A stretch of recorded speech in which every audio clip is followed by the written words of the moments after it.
Hello बच्चों, good morning. बेटा हम 8th चैप्टर कर रहे हैं और 8th में भी हमारा टॉपिक चल रहा है increasing and decreasing function. Function कब इंक्रीज करता है, कब डिक्रीज करता है, वो सारा आपको बता रखा है। इंक्रीजिंग और स्ट्रिक्टली इंक्रीजिंग में क्या डिफरेंस है, डिक्रीजिंग और स्ट्रिक्टली डिक्रीजिंग में क्या डिफरेंस है। अब देखो इसकी थर्ड एक्सरसाइज के हमने क्वेश्चन नंबर 7 तक कर लिए थे। आगे कर रहे हैं बेटा हम क्वेश्चन नंबर 8, ठीक है। और ये है 8th क्वेश्चन का सेकंड पार्ट। जो 6th का लास्ट पार्ट करवाया था वो भी ऐसे ही आपका बाय क्वाड्रेटिक था, एक्स की 4 पावर में था। 4 पावर में डेरिवेटिव करने के बाद क्यूबिक बच जाती है, और क्यूबिक इक्वेशन को जब हम 0 के इक्वल लेते हैं तो फैक्टर तो मेथड होता नहीं उसके लिए, तो हम वहाँ पे hidden and trial method use करते हैं। यहाँ पर भी हम ऐसे ही सोल्व करेंगे। 2 या 3 क्वेश्चन की प्रैक्टिस कर लेना बाय क्वाड्रेटिक की, फिर आपको कोई दिक्कत नहीं आएगी। देखो बेटा, सबसे पहले हम डेरिवेटिव कर रहे हैं, तो 3/10 तो एज ए कॉन्स्टेंट बार x की पावर 4 का डेरिवेटिव 4x³ हो जाएगा। माइनस में 4/5 बार और ये 3x² आएगा, माइनस में 6x और प्लस में आ गया बेटा 36/5। कर दो सोल्व। ये कैंसिल कर देते हैं 2 और यहाँ कितना आ गया 5। थोड़ा सा सिंपल बनाने के लिए मैंने एलसीएम ले लिया, 5 आ गया। तो यहाँ तो आ जाएगा बेटा 6x³ माइनस में 12x² माइनस में 30x और प्लस में आएगा 36। ये हमारा f डैश x है। उसके बाद क्रिटिकल वैल्यूज के लिए हम f डैश x को 0 के इक्वल लेंगे।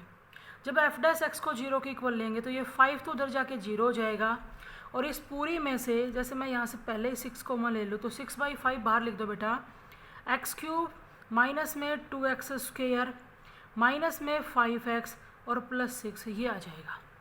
जब इस क्यूबिक इक्वेशन को हम 0 के इक्वल रखेंगे, देखो 6/5 तो हमारा बाहर है, अंदर हमारे पास है x³ माइनस में 2x² माइनस 2x² माइनस में 5x प्लस में 6 इक्वल टू 0। तो 6/5 उधर जाके 0 हो गया। अब हमारे पास इक्वेशन आई x³ माइनस 2x² माइनस में 5x प्लस 6 इक्वल टू 0। अब हम यहाँ hidden and trial method use करेंगे, और हमेशा इस मेथड में शुरुआत कर लिया करो 1 से -1 से। इस तरह से हमने 1 रख के देखा तो देखो बेटा ये 1 आया, माइनस में 2 माइनस में 5 और प्लस में 6। तो प्लस का 7 और माइनस का 7, 7 माइनस 7 इक्वल टू 0, यानी कि x इज इक्वल टू 1 इसको सेटिस्फाई करता है। x इज इक्वल टू 1 के लिए लेफ्ट हैंड साइड किसके इक्वल है, राइट हैंड साइड के।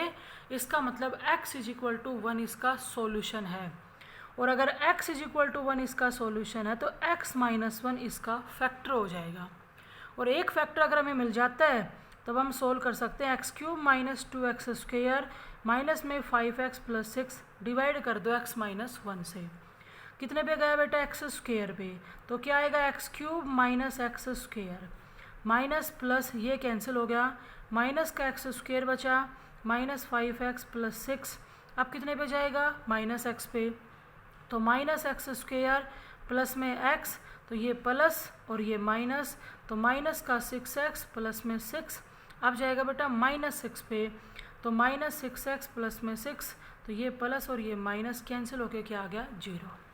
यानी कि इस क्यूबिक के फैक्टर हमने कर लिए, एक तो x माइनस 1 आया और एक क्वाड्रेटिक इक्वेशन आई x² minus x minus 6 equal to 0। तो बेटा x की एक वैल्यू तो यहीं से आ गई आपकी, क्या आई 1 आई। और जब इस क्वाड्रेटिक इक्वेशन को 0 के बराबर रखोगे तो इसके टुकड़े हो रहे हैं माइनस का 3 और प्लस का 2। करो सोल्व।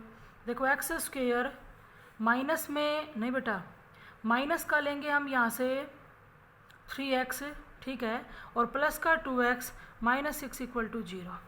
x कॉमन लिया तो x माइनस 3 आया, प्लस में 2 कॉमन लिया तो x माइनस 3 आया। अब यहाँ से सोल्व करेंगे ना तो एक वैल्यू आएगी -2, एक आएगी 3, एक ऊपर आ चुकी 1। यहाँ से क्या बना दो, इंटरवल। कौन कौन से बनेंगे, -∞ से -2। उसके बाद बेटा -2 के बाद 1 की बारी आएगी, 1 से फिर किसकी, 3 की, और 3 से फिर किसकी, इन्फिनिटी की। और सभी को डेरिवेटिव के अंदर रख के फिर हम बताएंगे कि कहाँ स्ट्रिक्टली इंक्रीज करता है और कहाँ पर स्ट्रिक्टली डिक्रीज, सभी में करना पड़ेगा आपको, यहाँ नहीं छोड़ोगे आप। इसका जो फर्स्ट क्वेश्चन है ना वो ऐसे ही बाय क्वाड्रेटिक है। क्यूबिक इक्वेशन को 0 के बराबर रखोगे उसमें भी x इक्वल टू 1 ही सेटिस्फाई करेगा। इस क्वाड्रेटिक को आप सोल्व कर लोगे, मतलब बिल्कुल सेम है, इससे सिंपल ही पड़ेगा, आप उसको कर सकते हो। और बेटा आप फिर सुन लो ध्यान से, question number 6 very very very important, और क्वेश्चन नंबर 8 भी वेरी वेरी वेरी इंपॉर्टेंट। अब हम कर रहे हैं आगे क्वेश्चन नंबर 9। देखो कहते हैं डिस्कस द मोनोटोनिसिटी, इस वर्ड को अंडरलाइन कर लेना, और ये वर्ड आपको बताया भी था। अब यहाँ पे मोनोटोनिसिटी वर्ड का मतलब है भाई तुम ही देख लो ये इंक्रीज करेगा या डिक्रीज करेगा, समझ गया नहीं? दोनों के लिए, इंक्रीजिंग और डिक्रीजिंग दोनों के लिए ये कॉमन वर्ड है, वो आपको दे रखा है। फंक्शन क्या दिया इसने फर्स्ट पार्ट में, एफ ऑफ एक्स ई की पावर ए एक्स के इक्वल है, और ए क्या दे रखा है, ग्रेटर देन 0। सुनो इधर, सबसे पहले हमें क्या करना है, डेरिवेटिव करना है। जब हमने डेरिवेटिव किया तो ई की power a x as it is, और पावर का करेंगे तो क्या आएगा, ए। अब एक बात ध्यान से सुनो बेटा, एक्सपोनेंशियल जो फंक्शन होता है ना, एक्सपोनेंशियल फंक्शन, वो ऑलवेज 0 से ग्रेटर होता है, ना तो कभी 0 के बराबर होता है और ना ही कभी 0 से लेस होता है, हमेशा 0 से ग्रेटर। 0 से ग्रेटर वर्ड यानी कि हम पॉजिटिव। अब देखो ये तो कभी नेगेटिव होगा ही नहीं, और ए के लिए उसने लिख दिया कि वो भी 0 से बड़ा है, तो क्लियरली दिख रहा है कि एफ डैश एक्स कैसा है, पॉजिटिव आएगा। और अगर एफ डैश एक्स एक्स की सभी वैल्यूज के लिए पॉजिटिव आएगा तो फर्स्ट पार्ट का आंसर क्या होगा कि फंक्शन क्या करेगा, इंक्रीज करेगा। देखो इसने इस क्वेश्चन में उसने कहा ही नहीं कि भी हमारा इंटरवल निकालो, समझ गया नहीं, इंटरवल उसने हमें कहा ही नहीं। अब यहाँ पे F dash x positive, positive यानी कि 0 से बड़ा, 0 से बड़ा, तो हम क्या लिखेंगे, स्ट्रिक्टली क्या करेगा, इंक्रीज करेगा। अगर 0 आ सकता तो हम सिर्फ वर्ड लगाएंगे इंक्रीज। फिर देखो इसका second part, F of x हमारे पास है ई की power minus a x A greater than 0 के लिए। जब हम इसका डेरिवेटिव करेंगे तो एक बार तो exponential function as it is, और माइनस ए एक्स का आएगा माइनस ए, भले ही इसकी पावर नेगेटिव हो, ये हमेशा 0 से बड़ा होगा। एक्सपोनेंशियल फंक्शन ऑलवेज 0 से ग्रेटर। ए के बारे में भी दे रखा है, तो ये दोनों तो कैसे हो गए, पॉजिटिव, लेकिन पॉजिटिव नेगेटिव ओवरऑल कैसा साइन आ गया, नेगेटिव। फंक्शन का डेरिवेटिव जब नेगेटिव है मतलब 0 से लेस है, तो हम क्या कहेंगे, ये फंक्शन हमेशा स्ट्रिक्टली क्या करेगा, डिक्रीज करेगा। आपसे इंटरवल नहीं पूछ रहा वो इसके अंदर। नेक्स्ट देखो थर्ड पार्ट, 1/2 की पावर x है, ठीक है। जब हम इसका डेरिवेटिव करेंगे तो आपको रूल ध्यान होगा, ये कौन सी टाइप में जाएगा, a की पावर x में। एक बार तो क्या कहेंगे एज इट इज, फिर पावर का, फिर log ऑफ a लिखते हैं। डेरिवेटिव किया f डैश x, तो एक बार तो एज इट इज 1/2 की पावर x, उसके बाद x का हो जाएगा 1, और यहाँ लिखा जाएगा log 1/2। और log 1/2 के अंदर मैं log की प्रॉपर्टी लगा रही हूँ, log m minus log n, तो log 1 माइनस log 2। उसके बाद मैं log 1 की वैल्यू रख रही हूँ, और log 1 की वैल्यू होती है 0, और 0 माइनस log 2 यानी कि माइनस में क्या आ गया, log 2। अब तुम देखो ये भी एक्सपोनेंशियल फंक्शन है, कभी भी नेगेटिव नहीं होगा ना कभी 0 होगा, हमेशा 0 से क्या रहेगा, बड़ा। तो और ये log 2 तो पॉजिटिव है, ये वाला जो नेगेटिव साइन है इस पूरे को क्या बनाएगा, नेगेटिव, यानी कि 0 से लेस। तो 1/2 की पावर x जो है ये फंक्शन हमेशा स्ट्रिक्टली क्या करेगा, डिक्रीज करेगा। फिर देखो बेटा इसका last part, F of x log x है, और x पे कंडीशन है 0 से ग्रेटर, वो तो हमें पता है भी नेगेटिव का log डिफाइन ही नहीं होता। डेरिवेटिव क्या तो 1/x आया। अब तुम ये बताओ, अगर तुम x को 0 से ग्रेटर रखोगे, x को नेगेटिव रखोगे ही नहीं, तो डेरिवेटिव भी तो हमेशा पॉजिटिव रहेगा, और डेरिवेटिव हमेशा पॉजिटिव यानी कि 0 से बड़ा, और 0 से बड़ा तो ये फंक्शन ऑलवेज स्ट्रिक्टली क्या करेगा, इंक्रीज करेगा। नेक्स्ट देखो बेटा क्वेश्चन नंबर 10, यू कहता है F of X is equal to X square minus X plus 1 है, इंटरवल दे दिया -1 से 1। यू कहता है शो करो, प्रूव करो कि ये जो फंक्शन है ना इस इंटरवल पे नाइदर इंक्रीजिंग नॉर डिक्रीजिंग। अब neither increasing nor decreasing word का मीनिंग आपको बताया था, जैसे आपका ग्राफ कुछ ऐसे चला जाए ना, हम उसको कह सकते हैं वो कुछ पार्ट्स पे, उस इंटरवल के कुछ पार्ट पे इंक्रीज करेगा, कुछ पे डिक्रीज, लेकिन पूरे इंटरवल की बात करें तो हम कहेंगे ना ही इंक्रीज करेगा ना ही डिक्रीज। चलो हम सोल्व करके देख लेते हैं। डेरिवेटिव क्या तो 2x - 1 आया, क्रिटिकल वैल्यूज के लिए डेरिवेटिव को 0 के बराबर रखा तो x की वैल्यू आ गई 1/2। अगर x की वैल्यू 1/2 आई और हमें इंटरवल बनाने हो तब हम पूरा रियल नंबर नहीं ले सकते, आप इस इंटरवल से बाहर नहीं जा सकते। तो एक इंटरवल तो बनेगा -1 से 1/2 पे और एक बनेगा 1/2 से 1 पे। ठीक है, हमारा जो f' है वो 2x - 1 है। अगर तुम -1 से 1/2 पे चेक करते हो, -1 से 1/2 के बीच में मैंने x को 0 रख दिया। अगर मैं x को 0 रखती हूँ तो फंक्शन का डेरिवेटिव नेगेटिव आएगा कि नहीं आएगा, यानी कि इस इंटरवल पे स्ट्रिक्टली क्या करेगा, डिक्रीज करेगा। ठीक है, अगर मैं सेकेंड इंटरवल की बात करूँ, 1/2 से 1 की बात कर रहे हैं। अब 1/2 से 1 में जैसे ये 0.5 है, हमने 0.6 ले लिया। रखो बेटा, 0.6 को जब तुम डेरिवेटिव में रखोगे तो 2 इंटू में 0.6 रखा तो 1.2 और माइनस का 1, तो डेरिवेटिव कैसा आएगा, पॉजिटिव। तो यहाँ पे स्ट्रिक्टली क्या करेगा, इंक्रीज, यानी कि इस इंटरवल के एक टुकड़े पे इंक्रीज करता है, एक पे डिक्रीज करता है। लेकिन बात तो पूरे इंटरवल की हो रही थी, तो पूरे इंटरवल के लिए हम क्या जवाब देंगे कि कंप्लीट पे ना ही ये इंक्रीज करेगा और ना ही ये डिक्रीज करेगा। नेक्स्ट देखो बेटा, क्वेश्चन नंबर 11 क्या कहता है, कहते हैं ए की लिस्ट से लिस्ट वैल्यू बताओ।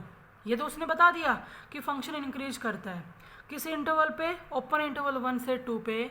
लेकिन हमें बताना है कि भाई ए की छोटी से छोटी वैल्यू क्या होगी जिसके लिए फंक्शन क्या करे, इंक्रीज।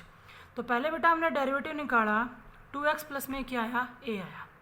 अब देखो फंक्शन इंक्रीज, स्ट्रिक्टली वर्ड नहीं है इंक्रीज, यानी कि सिर्फ इंक्रीज की बात हो रही है। अगर इंक्रीज करता ही है तो f' जो है वो हमारा 0 या 0 से क्या होना चाहिए, बड़ा होना चाहिए। इसका मतलब तो यही हुआ कि फंक्शन का डेरिवेटिव 0 या 0 से क्या होना चाहिए, बड़ा होना चाहिए। अब देखो जो x है ना, x है वो 1 से 2 के बीच में लाई करता है, दे रखा है भी x कहाँ लाई करता है, 1 से 2 के बीच में। हम ये फंक्शन बनाने के लिए पहले मैंने थ्रू आउट 2 से मल्टीप्लाई कर दिया, तो ये तो बन गया 2 और ये बन गया 4। उसके बाद यहाँ a ऐड किया तो 2x प्लस में a, ये क्या बनेगा 2 प्लस में a और ये क्या बनेगा 4 प्लस में a। वो वैल्यू हमसे क्या पूछ रहा है, लिस्ट से लिस्ट। तो जो 2x प्लस a है वो f' ही तो है। f' 2 प्लस a से बड़ा और 4 प्लस a से क्या है, लेस। इक्वलिटी नहीं है, 4 प्लस a से क्या है, लेस। लेकिन फंक्शन इंक्रीज करने के लिए फंक्शन का डेरिवेटिव है वो 0 या 0 से बड़ा होना चाहिए। और वैल्यू क्या पूछ रहा है, लिस्ट है, यानी कि इसकी जो ये लेफ्ट लिमिट है 2 प्लस a, ये 0 या 0 से क्या होनी चाहिए, बड़ी, क्योंकि यही तो पढ़ा जाएगा f' 0 या 0 से ग्रेटर। और इसको अगर हम सोल्व करते हैं तो a greater than equal to क्या आ जाता है, -2, यानी कि a की लिस्ट से लिस्ट जो वैल्यू है वो -2 होगी, जिसके लिए हमारा फंक्शन क्या करेगा, इंक्रीज करेगा। ये था आपका क्वेश्चन नंबर 11। अब सुनो बेटा 12th, यू कहते हैं indicate the interval f of x। अब कुछ क्वेश्चन आपको ट्रिग्नोमेट्रिक मिलेंगे। f ऑफ x दे दिया cos x और उसने 0 से लेकर 2 पाई तक सारे इंटरवल दे दिए। यूँ कहता है ये बताओ कि कहाँ पर हमारा फंक्शन स्ट्रिक्टली इंक्रीज करेगा और कहाँ पर स्ट्रिक्टली डिक्रीज करेगा। एक तो ये बात दिमाग में रखो, अगर स्ट्रिक्टली वर्ड ही दे दिया ना तो हम जितने भी इंटरवल उठाएंगे वो इंटरवल उठाएंगे ओपन, क्लोज नहीं लेंगे। सबसे पहले तो f' निकाला मैंने माइनस का साइन x। अब ध्यान से सुनना, 0 से 2 पाई में चारों क्वाड्रेंट आ गए। फंक्शन का डेरिवेटिव ये है। यूँ बताओ जो साइन x है, साइन x वो अगर 0 से पाई की बात करें फर्स्ट और सेकंड क्वाड्रेंट, तो साइन x कैसी वैल्यू देता है, पॉजिटिव। फर्स्ट और सेकंड में साइन कैसा होता है, पॉजिटिव। अगर हम बात करें थर्ड की और फोर्थ क्वाड्रेंट की, यानी कि पाई से 2 पाई तक की, तो इस इंटरवल के अंदर साइन कैसी वैल्यू देगा, नेगेटिव। लेकिन डेरिवेटिव अकेला साइन x पे डिपेंड नहीं करता। मुझे ये बताओ, जब तुम 0 से पाई लोगे तो साइन तो पॉजिटिव रहेगा, लेकिन बाहर वाले नेगेटिव की वजह से इस इंटरवल पे फंक्शन का डेरिवेटिव नेगेटिव रहेगा कि नहीं रहेगा। अकेले साइन की थोड़े ना चलेगी, हमें तो पूरा डेरिवेटिव देखना है कि पॉजिटिव है या नेगेटिव है। तो 0 से पाई पे साइन पॉजिटिव होता है, लेकिन फंक्शन का डेरिवेटिव क्या रहेगा, नेगेटिव, क्योंकि ये कोई नेगेटिव साइन देगा नहीं। तो पॉजिटिव नेगेटिव ओवरऑल कैसा साइन मिला, नेगेटिव। यानी कि इसका एक टुकड़ा बता दिया हमने, 0 से पाई पे फंक्शन जो है वो स्ट्रिक्टली क्या करेगा, डिक्रीज करेगा। अब देखो पाई से 2 पाई पे साइन नेगेटिव होता है, अगर साइन हमें नेगेटिव साइन देगा तो बाहर वाले नेगेटिव से negative negative positive, derivative positive बन जाएगा कि नहीं, और अगर डेरिवेटिव पॉजिटिव बन गया तो हम क्या कहेंगे, पाई से 2 पाई पे फंक्शन स्ट्रिक्टली क्या करेगा, इंक्रीज। तो आपको ध्यान से देखना है बेटा, इंक्रीज होना डिक्रीज होना डेरिवेटिव पे डिपेंड करता है, ठीक है। फिर देखो क्वेश्चन नंबर 13, यूँ कहता है एफ ऑफ एक्स है, वो दे दिया साइन एक्स। पहले तो हम डेरिवेटिव निकाल लेते हैं। डेरिवेटिव क्या आ गया बेटा, साइन एक्स का कोस एक्स। इसका पहला पार्ट यूँ कहता है, ये बताओ 0 से पाई बाय 2 पे, 0 से पाई बाय 2 पे स्ट्रिक्टली इंक्रीज करना चाहिए। तो तुम ही बताओ करेगा कि नहीं करेगा। भाई 0 से पाई बाय 2 तो फर्स्ट क्वाड्रेंट है, और फर्स्ट क्वाड्रेंट के अंदर है कोस एक्स कैसा होता है, पॉजिटिव। हम कोस की बात क्यों कर रहे हैं, क्योंकि डेरिवेटिव में तो कोस फंक्शन है ना। अब कोस एक्स पॉजिटिव होता है, और कोस एक्स के पॉजिटिव होने के साथ साथ ही डेरिवेटिव भी पॉजिटिव हो जाएगा, क्योंकि कोई और अदर साइन तो है ही नहीं।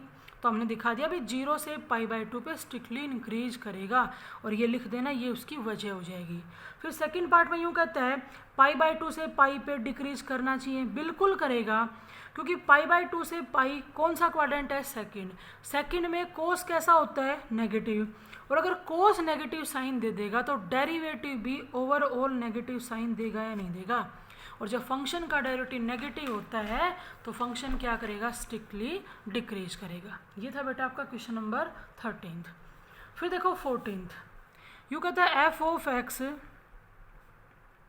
Log of sine x. Derivative में तो हमें कोई प्रॉब्लम ही नहीं है, इतना डिटेल में पढ़ लिया हमने। यूँ कहते हैं 0 से पाई बाय 2 पे, 0 से पाई बाय 2 पे इंक्रीज करना चाहिए स्ट्रिक्टली, और पाई बाय 2 से पाई पे बता रहा है खुद, इंटरवल खुद दे दिए उसने, पर हमें वजह बतानी पड़ेगी कि इंक्रीज क्यों करेगा, डिक्रीज क्यों करेगा। देखो बेटा, सबसे पहले हमने डेरिवेटिव किया एफ डैश एक्स, तो लोग साइन एक्स का करेंगे तो पहले क्या है 1 बाई साइन एक्स, और साइन एक्स का क्या हो जाएगा बेटा, कोस एक्स, और कोस अपॉन में साइन क्या होता है, कोट एक्स, ठीक है। अब तुम ही बताओ, कोट फंक्शन 0 से pi by 2 first quadrant positive होगा, सारे ही पॉजिटिव होते हैं, और डेरिवेटिव के पास इसके अलावा कोई टर्म है नहीं, तो ओवरऑल अगर हम बात करें तो 0 से पाई बाय 2 पे फंक्शन का डेरिवेटिव पॉजिटिव है, तो 0 से पाई बाय 2 पे स्ट्रिक्टली क्या करेगा, इंक्रीज करेगा। अब पाई बाय 2 से पाई तो सेकंड क्वाड्रेंट है, और सेकंड क्वाड्रेंट में जो कोट फंक्शन होता है वो तो कैसा होता है, नेगेटिव, तो इससे हमारे फंक्शन का डेरिवेटिव भी कैसा बनेगा, नेगेटिव बनेगा, तो पाई बाय 2 से पाई पे क्या करेगा, स्ट्रिक्टली डिक्रीज करेगा, ठीक है। इंटरवल खुद दे रहा है हमें। फिर देखो क्वेश्चन नंबर 15, यूँ कहता है एफ ऑफ एक्स है माइनस में एक्स बाई 2, प्लस में हमारे पास है साइन एक्स। ध्यान से सुनना, ठीक है। यूँ कहते हैं is strictly increasing on minus pi by 3 से पाई बाय 3। पहले तो मुझे ये बताओ, माइनस पाई बाय 3 से पाई बाय 3 की अगर मैं बात करूँ तो इसमें क्वाड्रेंट कौन सा है, आप कौन कौन से क्वाड्रेंट में हो। देखो बेटा, माइनस पाई बाय 3 आपका ये, और प्लस पाई बाय 3 आपका ये, यानी कि माइनस पाई बाय 3 से प्लस पाई बाय 3 की अगर बात करें तो हम या तो फर्स्ट क्वाड्रेंट में हैं, या फिर कौन से क्वाड्रेंट में है, फोर्थ क्वाड्रेंट में है, ठीक है।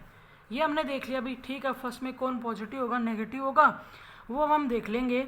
सबसे पहले मैंने डेरिवेटिव किया तो -1/2 आ गया, क्योंकि x का क्या हो गया 1, और साइन x का क्या हो गया कोस x, ठीक है। ये आ जाता है। अब यूँ कह रहे हैं कि फंक्शन स्ट्रिक्टली इंक्रीज करना चाहिए। ये तो हमें पता है कि कोस फंक्शन फर्स्ट और फोर्थ दोनों में कैसा होता है, पॉजिटिव होता है, लेकिन बात इस -1/2 की भी तो है। पॉजिटिव होने के साथ हो सकता है उसकी वैल्यू 1/2 से बड़ी हो सकता है उसकी वैल्यू 1/2 से छोटी हो, तो यही हमें क्लियर करना पड़ेगा कि भाई वो 1/2 से बड़ी होगी या छोटी होगी। सुनो बेटा, अगर x -π/3 से π/3 के बीच में लाई करेगा तो जो cos x जो फंक्शन है ना वो हमेशा 1/2 से बड़ी वैल्यू देगा। आप किसी भी एंगल पे चेक कर लो, किसी भी एंगल पे चेक करने का मतलब मेरा ये है कि आप -45 डिग्री पे निकालो, -30 पे निकालो, 15 पे निकालो, 0 डिग्री पे निकालो, +30 पे निकालो, 45 के पे निकालो, इस इंटरवल के बीच में से कोई भी एंगल निकाल के देख लेना, कोस की वैल्यू जो है ना वो 0.5 से ग्रेटर आएगी। अभी बताओ, अगर ये 0.5 से बड़ा होगा तो प्लस की वैल्यू तो 1/2 से बड़ी और माइनस में 1/2, तो फंक्शन का डेरिवेटिव हमें पॉजिटिव वैल्यू देगा कि नहीं देगा, और देगा तो फंक्शन क्या करेगा, स्ट्रिक्टली इंक्रीज। आपको ये वजह देनी पड़ेगी बेटा साथ में, क्या कि भाई ये जो एंगल हम उठाते हैं, कोई भी एंगल लो आप इस इंटरवल के बीच में, उसके लिए हमारा जो कोस फंक्शन है वो 1/2 से क्या रहेगा, ग्रेटर रहेगा। ग्रेटर रहेगा तो फंक्शन क्या करेगा, इंक्रीज करेगा, स्ट्रिक्टली इंक्रीज करेगा। फिर देखो बेटा क्वेश्चन नंबर 16। इसने फर्स्ट पार्ट में दिया f(x) = x माइनस में sin x, और इंटरवल दे रखा है 0 से π/2, और यूँ कहता है कि सॉरी बेटा ये पूरा रियल नंबर है, x माइनस में sin x है, कंप्लीट रियल नंबर की बात हो रही है। जब हमने डेरिवेटिव निकाला तो x का तो हो गया 1 और sin का हो जाएगा cos x। अब आप मुझे ये बताओ, cos की जो रेंज होती है वो -1 से 1 होती है। आप यहाँ -1 रखोगे तब हमारा फंक्शन का डेरिवेटिव पॉजिटिव रहेगा, और +1 रखोगे तब क्या बनेगा, 0। भले ही 0 बने, आप स्टेटमेंट को ध्यान से देखो, सिर्फ इंक्रीजिंग वर्ड है, स्ट्रिक्टली इंक्रीजिंग वर्ड नहीं है। तो क्या कहेंगे कि आप पूरे रियल नंबर में से कुछ भी लो, क्योंकि cos -1 से और +1 से बाहर जाना नहीं है, तो फंक्शन का डेरिवेटिव 0 या 0 से बड़ा रहेगा। 0 बन सकता है, कोई दिक्कत नहीं है, और 0 या 0 से बड़ा रहेगा। तो फर्स्ट पार्ट के लिए हम क्या जवाब देंगे कि फंक्शन क्या करेगा, इंक्रीज करेगा। आप वहाँ पे स्ट्रिक्टली वर्ड मत लगा देना बेटा। सेकंड देखो, f(x) है cos² x, कहते हैं डिक्रीज करना चाहिए स्ट्रिक्टली 0 से π/2 पे। क्यों करना चाहिए, अब कर लेते हैं चेक। जब तुमने डेरिवेटिव किया तो 2 आगे आ जाएगा cos x, और cos x का क्या हो जाएगा, -sin x। सुनो बेटा, 0 से π/2 फर्स्ट क्वाड्रेंट, साइन पॉजिटिव कोस पॉजिटिव, तो पॉजिटिव पॉजिटिव, लेकिन ये बाहर वाला नेगेटिव पूरे को क्या बना देगा, नेगेटिव, पूरे को नेगेटिव बना देगा। तो 0 से π/2 पे फंक्शन क्या करेगा, स्ट्रिक्टली डिक्रीज करेगा।